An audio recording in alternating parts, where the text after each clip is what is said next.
next guy. He won the Battle of the Boroughs in the New York Underground Comedy Festival. He's super funny. You're in for a treat. Please give it up for Joe Romby Jr. Thank you, Stephanie. All right. How's it going, guys? Great. Come on. Great. Come on there. Yeah. Come on. Nobody's going to hear you. Last time I played for a crowd this exclusive was at the Conservative Republicans of Manhattan. I'm only kidding. You know, it's been a serious thing. Maybe people aren't in the mood for comedy with the earthquake and everything in Japan. One little thing about the earthquake. Did you know that that earthquake knocked the Earth off its axis and actually changed the path of the rotation of the Earth? Did you know that? No. That's what happened. Isn't that amazing? How do you know? Huh? How do you know? What are you going to give me a hard time? Yeah.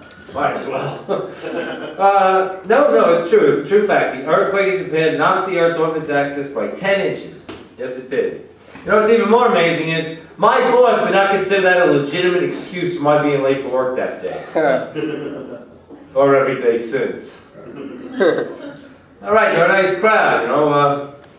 The very last show I did was in Staten Island, and after that show I did in Staten Island, I'm afraid to go back to Staten Island. And I live there. This crowd was so hostile, you would have thought I was the former British Petroleum CEO Tony Hayward at a Pensacola clam bake. I know why you're not laughing.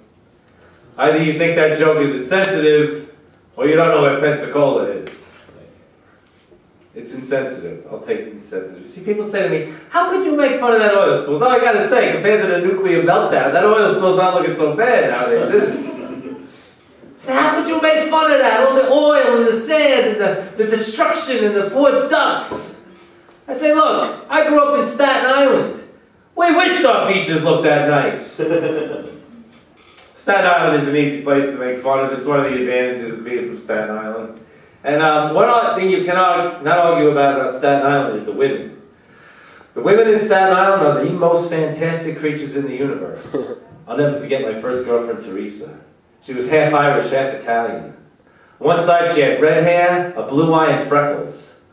On the other side she had brown hair, brown eye, and half a mustache. Don't be insulted. The mustache side was the better cook. And she had the nicer tit. Woo!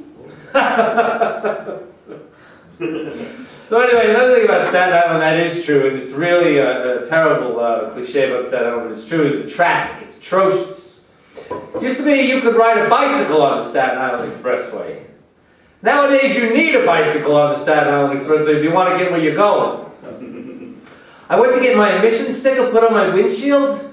By the time I got home, my car was due for inspection again. Another thing about Staten Island, like here in Manhattan, you got your fancy supermarkets, and you got your Z-Bars and Fairway. You ever heard of those places?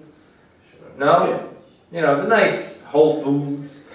Well, in Staten Island, I go to a place, I don't want to call it by its real name, but if you want to call it by the opposite name, call it Eastern Chicken. Eastern Chicken. Western. I don't want to call it Western Beef, because when I hear the words Western Beef, I don't think supermarket. I think compilation DVD of cowboy porn. And they have the lowest prices in town for Eastern Chicken, because they don't waste a lot of money on overhead, on things like, oh, say, paper towels and spray for the conveyor belt at the checkout counter. I gotta put my groceries like chess pieces between the sticky blotches of bacteria. Just to see my whole wheat baguette of French bread get dragged through that scanner with a half an inch of blood and grease and fat on it, looks like the aftermath of a botched emergency appendectomy. So anyway, I recently came out of the closet. I did. I came out of the closet as a man who was going bald. I went to get my customary springtime haircut. Well, you know, it didn't take as long as it used to. See, the thing is, I'm in my mid to late 40s. I'm 52. Now, when I had my 50th birthday, I had a full head of hair. I thought my hair had achieved tenure, you know? So like, how the hell are you gonna start going bald after you're 50? Maybe it was my fault. I was cocky. I used to say, me go bald, I'm 50, I got a full head of hair. Well, I'll never go bald. They'll build a mosque at ground zero before I start going bald.